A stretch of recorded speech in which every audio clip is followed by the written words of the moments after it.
when I became an associate actuary, it was a big achievement. Then I could sign off as an actuary. Oh, absolutely. Without a company having to outsource that service from out. And that's how then you're able to start out an actuarial department, run from developing products for the company, doing valuations for them when they're doing financial reporting, and tell them this is where you are. The capital you're holding is this amount. Are you safe? Have you kept enough money for the promises you've made to these people out there to say, I will pay you? Let a claim not happen, and then you're saying, I do not have sufficient funds. Yeah. So it's been a good journey that for me was my best. But maybe just to mention another one, I'm happy doing my actuarial work, the analysis. Right. Then I find myself, especially when I was in Jubilee, then I'm told you're the head of operations. And you have a large team to work with. You're thinking, how does that happen? Yeah. Initially, I remember refusing. But then with further conversations of just stop doing the analysis, come and now try and even implement what you keep advising us to do. Yeah. Similarly for Canon, privileged to just be their principal officer now. That's fantastic. Yes, so that phone call one time I received from the board chair to say, you will be acting. I was like, it's amazing. Yeah. Then I was their chief actuary for Canon. Then I had to start that again on both the group COO role. So the diversity of the roles I've had to hold in the industry has been such a lesson for me. And can I say, I would encourage anyone starting out their career or at whatever level you are. I have seen us move companies. Right. I'm not saying people must stay with one company for long, but let's be open to take up new roles when they come our way. Absolutely. Because you can be in one company and hold 4 or 5 functions over the period you're with them. Right. And there's a lot of learning. There's a lot of learning to know how to issue a policy, to know how to service it for the client, to know how to settle claims, and finally then be able to be part of the strategy team that is now running the company. Yeah. It's all possible. And for me, it's an issue of be open, continue developing yourself. Right. Continue studying. I have not stopped at the actuarial level personally. To be a principal officer, and then I had to do what they call the LOMA exams, which I did last year. Oh, wow. I'm a trustee of my pension. I've had to attend a trustee development training course at the College of Insurance again last year. And I'm very keen to say I want to sit into webinars, listen, especially this digital space. Yes. At some point, you didn't do IT at a degree level, but then it's reaching a level where you must have the knowledge. You do. You must have the knowledge. So for me, it's a journey that I pray will have some positive impact on somebody else as we listen to each other through this series. Absolutely. Yes. Yeah, I think it's a beautiful, beautiful journey. I can definitely see the hard work and the determination you've put in.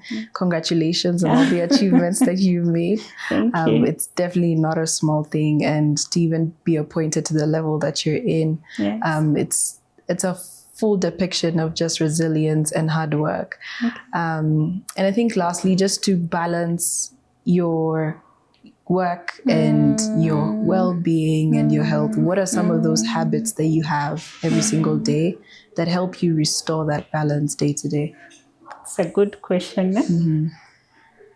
Starting off by saying, as an actuary, when you assess the death probability, somebody's chance of dying, honestly speaking, as people take up roles, lots of responsibilities, this issue of blood pressure comes through, isn't it?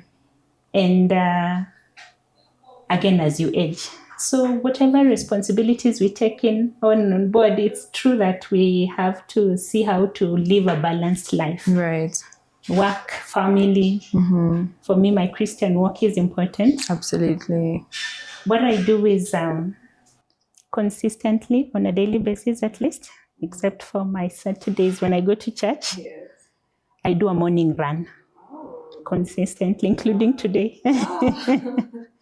I have to do it just when I wake up. At times I'm more tired before I start the run and stronger after. Wow. I start off with the 2 or 3 glasses of warm water.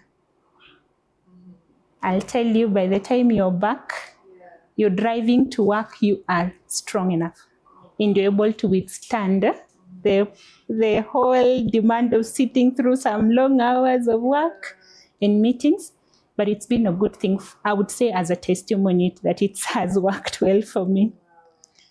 But other than that, of course, then the other bit of just trying to balance family time.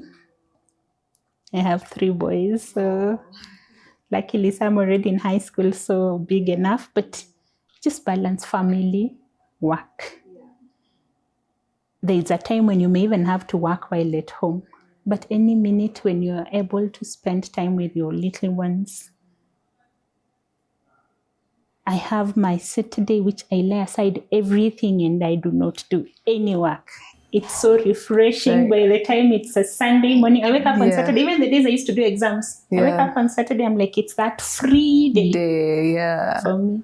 Mm-hmm. So basically that, just balancing to say, I want to be in good health. Yeah. But also continued reading. Like I mentioned, attending seminars.